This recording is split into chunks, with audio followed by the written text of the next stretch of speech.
Subscribe करें medical purpose subject को सबसे पहले मेडिसिन से जुड़ी जानकारी के लिए।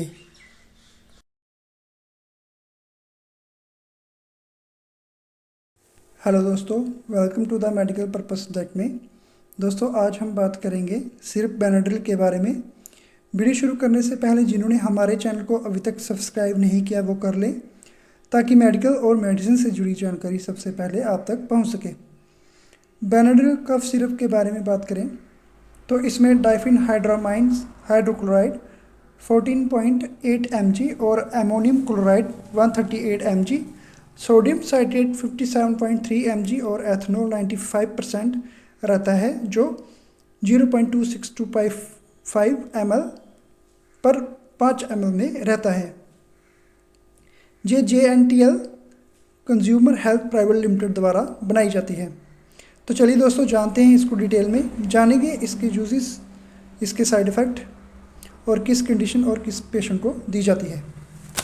अब बात करते हैं इसके यूजेस की। यूजेस की बात करें तो ये मुख्य तौर पर खांसी एवं रेस्पिरेटरी ट्रैक में एलर्जी हो जाने पर दी जाती है। इसको डिटेल में जाने तो जैसे हमने बात की इस सिरप के कंपोजिशन की, जैसे पहला हो गया डाइफेनहाइड्रोक्लोराइड।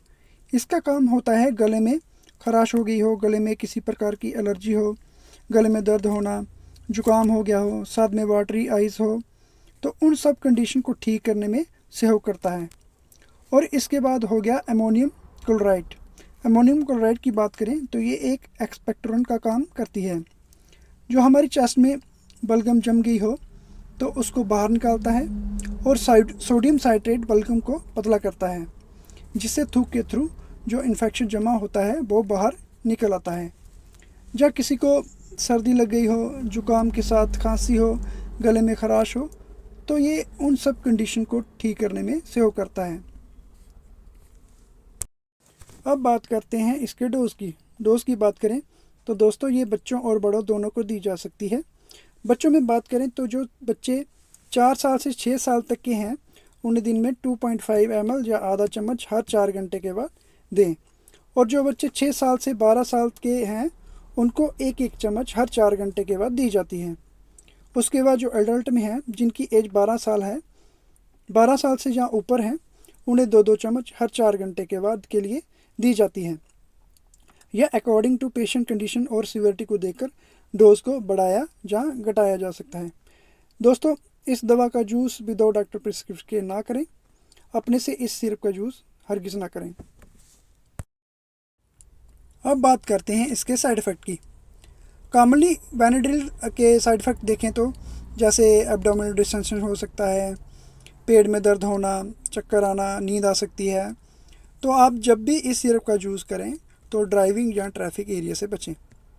और या फिर कई बार एलर्जिक रिएक्शन हो सकता है। अगर सीवियर एलर्जिक रिएक्शन दिखे, जैसे हो सकता है कि होंठ, मुंह में स्वेलिंग होना, आँख के एरिया में स्वेलिंग होना, तेज खारिश होना, तो तुरंत इस दवा का यूज़ बंद करें और अपने नज़दीकी हॉस्पिटल में जाएं, जहां अपने डॉक्टर की सलाह ज़रूर लें।